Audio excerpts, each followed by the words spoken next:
The cross that caught the judge's attention. As the hearing was about to begin, Judge Coleman scanned the courtroom. With years of experience, he observed every small detail.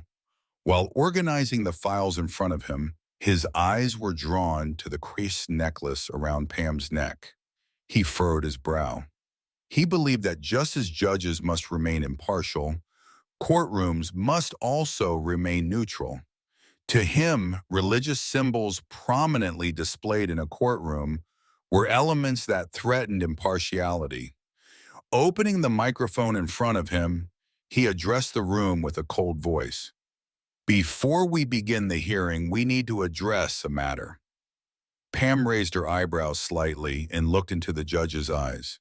She wasn't sure what was coming, but her instincts were telling her it wasn't going to be good. The judge continued, "Ms. Bondi, wearing religious symbols in this court is inappropriate. I ask you to remove your cross necklace." There was a brief moment of silence in the room. Jury members, lawyers, and spectators exchanged glances. Such a request was unexpected. Pam's face tightened slightly, but her faith whispered that she should not back down. "Your Honor," Pam began, her voice calm but firm, "this cross is not just a piece of jewelry to me. It represents my faith." The judge squinted his eyes. "I understand, but this court is a neutral space. Religious symbols have no place here. Please remove it." Pam's hand moved toward the cross necklace, but she didn't take it off. "Your Honor, the First Amendment of the Constitution guarantees my right to religious freedom. Forcing me to remove it is a violation of my rights." Whispers began to spread through the room. Spectators and journalists seemed to grasp the gravity of the moment. Was a judge really trying to ban a woman from wearing a cross in court? The escalation of the argument. Judge Coleman's voice grew sharper. "This court is under my control, Ms. Bondi. I am giving you an official order. Remove that necklace." Pam took a deep breath. She was not one to bow to authority, and she had no intention of backing down on this matter. "No." A murmur spread across the room. Even her lawyer, Mark Sullivan, widened his eyes and looked at Pam. This was a rare defiance in the courtroom. The judge, trying to hide his anger, leaned back in his chair. "Do not disrespect this court, Ms. Bondi." Pam locked eyes with the judge and spoke. "Your Honor, I am not disrespecting you or this court, but I will not allow disrespect to my faith." In the corner of the room, journalists quickly grabbed their phones and began tweeting. "Crisis in court! Pam Bondi refuses to remove cross necklace." Chaos in the courtroom. Judge Coleman slammed his gavel and raised his voice. "If you do not comply with this court, I will have you removed." Pam slowly rose from her seat. "Then remove me, Your Honor." This challenge made the atmosphere in the courtroom even tenser. Security officers stepped forward, and the lawyers exchanged bewildered glances. Her lawyer, Mark Sullivan, quickly stood up. "Your Honor, my client is exercising her constitutional right. Removing her from the court would be a huge mistake." But Judge Coleman was not backing down. "If you do not follow the rules of this court, I will have you removed, and I will have to adjourn the hearing." Pam spoke without taking her eyes off the judge. "You're not trying to remove me, Your Honor. You're trying to remove my faith from this courtroom."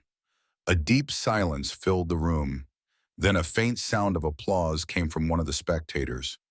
The applause quickly spread to a few others. Outside, journalists had gathered in front of the courthouse. This was no longer just a case. It was about to become a nationwide debate about faith. The first spark judge, Coleman's face was red. His anger was becoming more evident with each slam of his gavel. The courtroom was so silent that you could hear someone's breath. "These are my rules in this courtroom, Ms. Bondi," he shouted. Pam locked her steely gaze on the judge. She wasn't someone who bowed to authority. Throughout her career, she had faced challenges head-on. But this was a different kind of challenge. And in this country, The Constitution is the law, Your Honor. When these words echoed in the courtroom, a hushed murmur rose among the spectators. Journalists quickly jotted down notes, and some even opened their phones to start a live broadcast. A woman sitting at the back of the courtroom whispered, "I've never seen a scene like this before." Security officers subtly shifted in their seats, as if they were waiting for an order to escort Pam out. Judge Coleman remained silent for a moment. Perhaps he had never encountered such a defiance before. After all, when a defendant or a lawyer failed to follow the court's rules, they usually backed down. But Pam was not backing down. Pam glanced at her lawyer sitting at the back of the courtroom. Mark Sullivan gave a slight nod. It was his way of saying, "Keep going." Pam took a deep breath. "Your Honor, this is the United States of America. I'm here to stand up for justice. Asking me to remove my cross is the same as telling me to forget who I am." The judge slammed his desk. "We will not have religious debates in this court." "You started this debate, Your Honor." Hearing these words, the journalists hastened their note-taking. This was no longer just a courtroom matter. It was becoming national news, the blaze of social media. Meanwhile, the world outside the courtroom had already erupted. Twitter, Facebook, and news websites were sharing the event moment by moment, and people were being divided. Pam Bondi is right. Even America's founders respected religion. Banning the cross necklace is nonsense. Judge Coleman is preserving neutrality. The court should represent the law, not religion. Fox News, CNN, MSNBC, and other major news networks quickly sent reporters to the front of the courthouse. The crowd outside was growing. Protesters had come to the courthouse with banners. One group was chanting slogans supporting Pam. "Freedom of belief is everything." The other group was defending the judge's neutrality. There should be no religion in courts. Both sides were becoming increasingly tense. Legal experts started to debate on television. On Fox News, former prosecutor Richard Hanley commented, "Judge Coleman cannot legally ban the wearing of a cross necklace. This is a violation of religious freedom." However, on CNN, law professor Laura McGregor held a different view. The court must remain neutral. The judge's right to take such a decision in order to maintain the authority and impartiality of the court. Tension escalates in the courtroom. Back in the courtroom, the judge was struggling to manage the situation that was testing his patience. "Ms. Bondi, I warn you again, do not disrespect this court." Pam never backed down. "What you're asking of me, Your Honor, is the very definition of disrespect." Upon hearing this, several people in the audience quietly applauded. The judge squinted. This was no longer just a legal matter. It had turned into a power struggle. The judge took a deep breath, his hand resting on the gavel. "I'm calling a recess. Ms. Bondi, I am giving you one last chance to remove your necklace.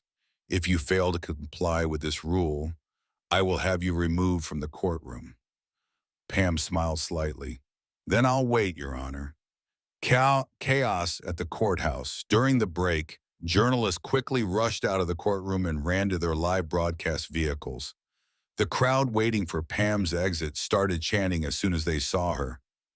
"Pam is right. Don't touch religious freedom."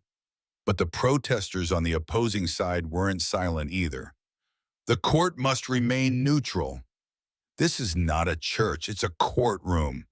Police officers quickly set up barricades at the entrance of the building. Pam took a deep breath and began answering the journalists' questions. "This is not just about me. This is about the freedom of all people of faith," returned to the courtroom. When the hearing resumed, the tension in the courtroom was even higher. Judge Coleman appeared to have made up his mind. "I will ask you one last time, Ms. Bondi. Will you remove your necklace?" Pam stood tall. "No, Your Honor." The judge raised his gavel and The gavel falls, and the beginning of chaos. Judge Coleman stood firmly at the bench, gripping his gavel tightly, his eyes locked onto Pam's determined and unyielding gaze. In that moment, everyone in the courtroom held their breath. Thwack, thwack, thwack. Due to contempt of court, Ms. Pam Bondi is being removed from the courtroom, the judge declared, his voice echoing throughout the room.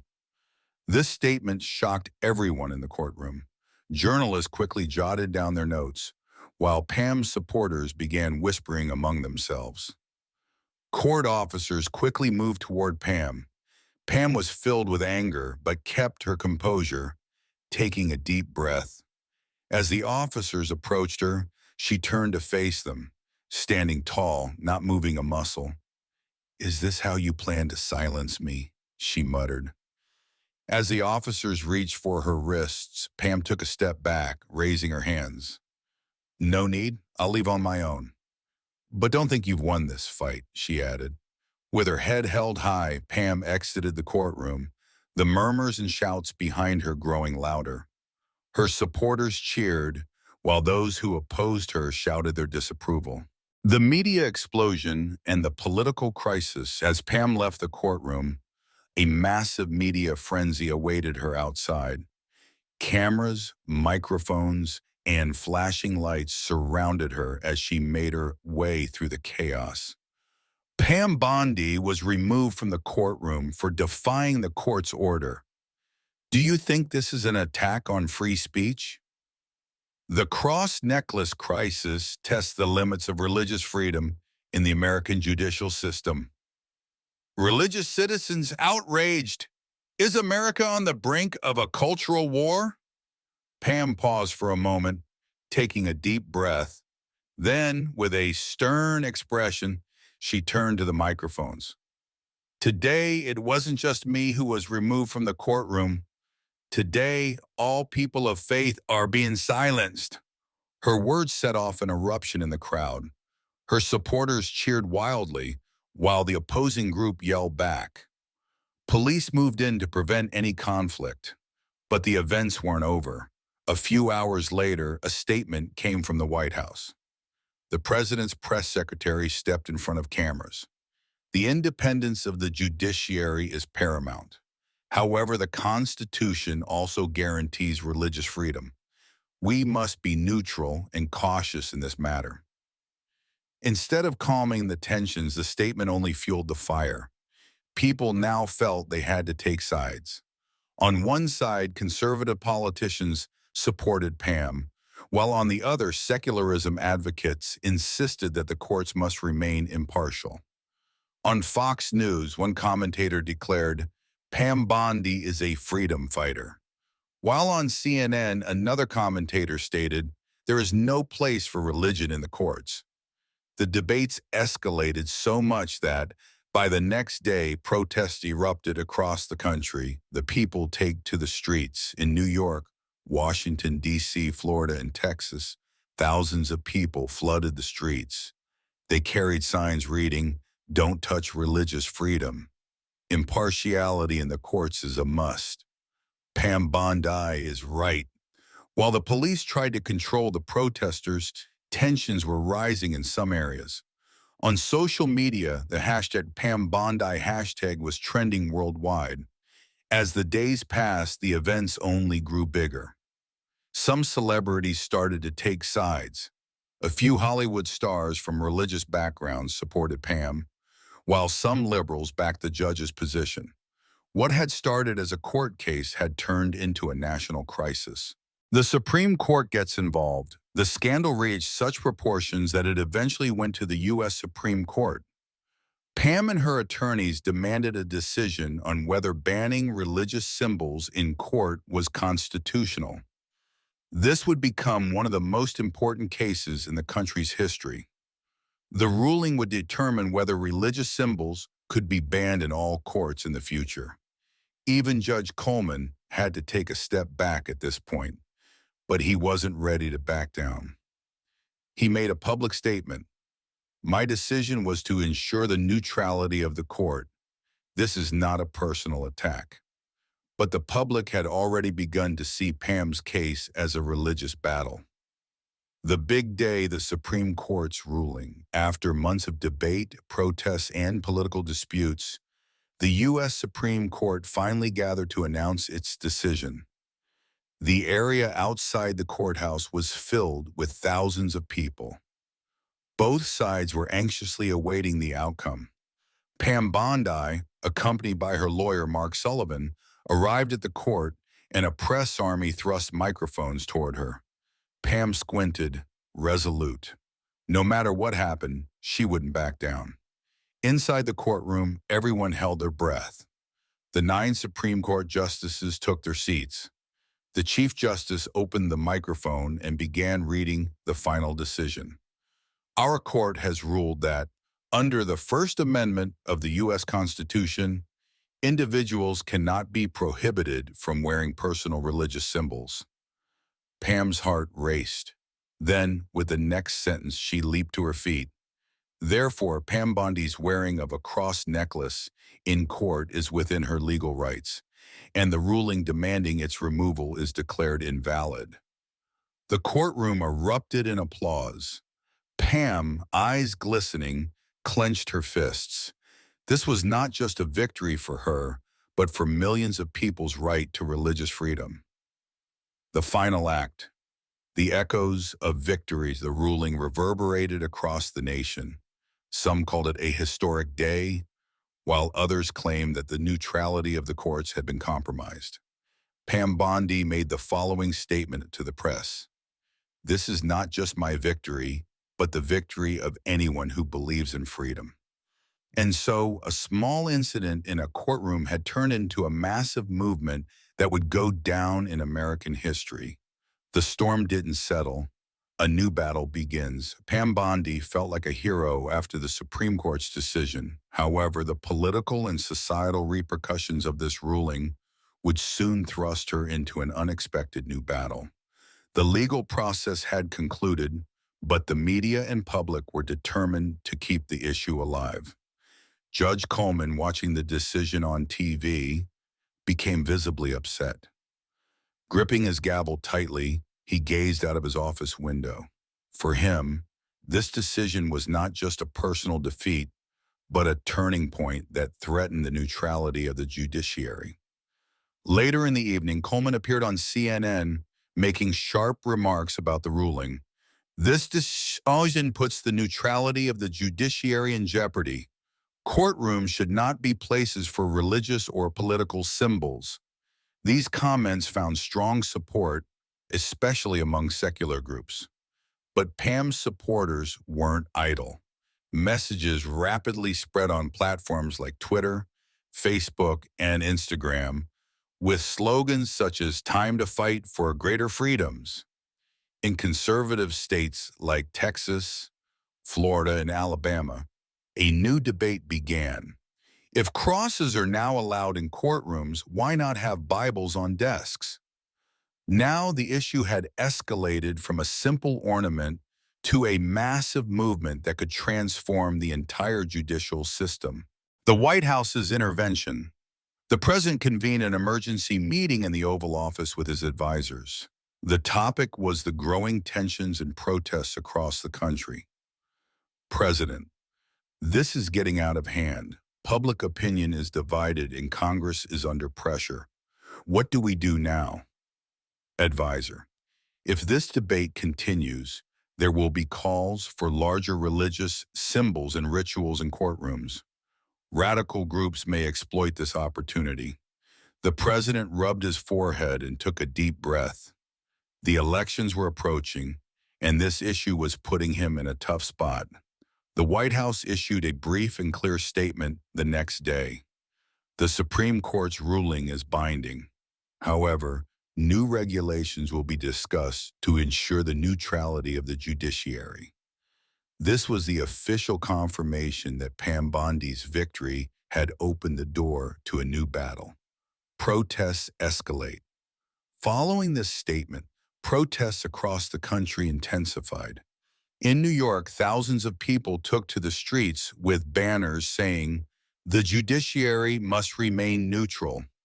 In Texas and Alabama, signs reading, "Christian America's values must be preserved," were raised. In California, protesters gathered in front of the state legislature, chanting separation of church and state. Tensions were rising and cities were on edge. Some radical groups even began escalating the situation into violence. In Washington, D.C., clashes between police and protesters turned violent.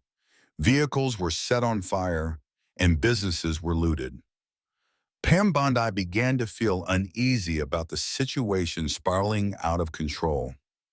She had only fought for religious freedom, but now it seemed like the country was on the brink of civil war. Pam appeared on a TV program trying to calm things down. "This is not a fight, it's a freedom struggle. Please, let's stay peaceful." But things had already spiraled beyond Pam's control. Judge Coleman's secret plan.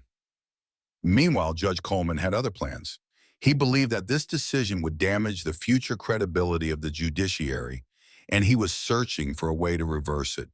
He secretly met with several law professors and members of Congress to work on a new amendment proposal to the Constitution. This amendment would ban all religious symbols from courtrooms and government buildings. However, pushing this through wouldn't be easy. Such a change could spark a major political war. But Coleman had another trump card. He had been conducting a secret investigation into Pam Bondi. He was scrutinizing her past, political connections, and personal life. If he could find anything that would undermine her credibility, he could end her entire campaign. The final blow. Pam's scandal. One morning, a massive media bombshell exploded. The Washington Post published documents claiming that Pam Bondi had been involved in a financial scandal in the past. According to the reports, there were documents suggesting that Pam had received illegal financial support from certain donors. If this was true, it could deal a huge blow to her entire campaign. Pam's office quickly organized a press conference. Pam squinted her eyes, walked up to the podium, and took the microphone. She took a deep breath and spoke with a stern expression. "These accusations are nothing but lies, fabricated to suppress the freedom struggle. I am here, and I will continue to fight." While some in the crowd cheered, others booed her. Now Pam Bondi was at a crossroads. Either she would achieve her greatest victory, or she would be permanently erased from the political stage.